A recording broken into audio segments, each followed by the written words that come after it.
কথায় আছে, বিশ্বাসে মিলায় বস্তু। মন্দিরে পুজো দিলেই নাকি সকল মনস্কামনা পূরণ হয়। প্রচলিত এই বিশ্বাস নিয়ে বহু দূর দূরান্ত থেকে ভক্তরা আসেন পুজো দিতে। প্রায় ২৫০০ বছরের পুরনো এই মন্দিরে পুজো দিলেই নাকি মাধ্যমিক এবং উচ্চ মাধ্যমিক পরীক্ষায় সাফল্য মেলে। তাই পরীক্ষার আগে বহু ছাত্রছাত্রী তাদের মনস্কামনা পূরণ ও পরীক্ষা ভালো হওয়ার আশায় এই মন্দিরে পুজো দেন।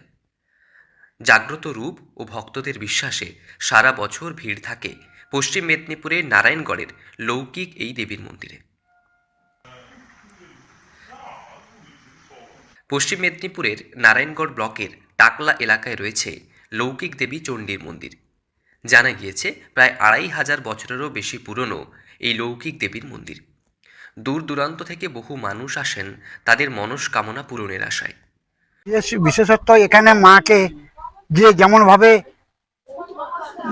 ডাকে, এমন কোনো কাজ নেই যেটা উদ্ধার হয়নি, মনস্কামনা পূর্ণ হয়। এখানে এখানে অনেক ধন্যা দেয়, অনেকে অনেকে অসুখ বেসুখ বিভিন্ন পারপাসে যদি না উনি কিছু করতে পারেন চন্দনেশ্বর পাঠিয়ে দেন, আবার চন্দনেশ্বর থেকে এখানে আসে। হ্যাঁ, উল্লেখ্য, মাধ্যমিক এবং উচ্চ মাধ্যমিক পরীক্ষার সময় বেশি ভিড় জমায় ছাত্রছাত্রীরা। ভিড় জমান তাদের অভিভাবকেরাও। প্রচলিত বিশ্বাস যে মন্দিরে পুজো দিলেই নাকি ভালো ফল মেলে পরীক্ষায়।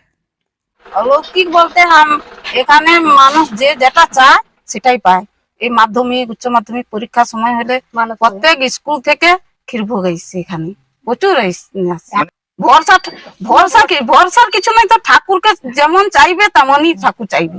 ঠাকুরের ভোগ আমরা যদি ভক্তি করে মাকে ডাকি, মা আমাদের প্রতি নিশ্চয়ই চাইবে। টাকা যদি জানা গিয়েছে, প্রায় ২৫০০ বছর আগে শ্মশানে প্রতিষ্ঠিত হয় লৌকিক দেবী চণ্ডীর মন্দির।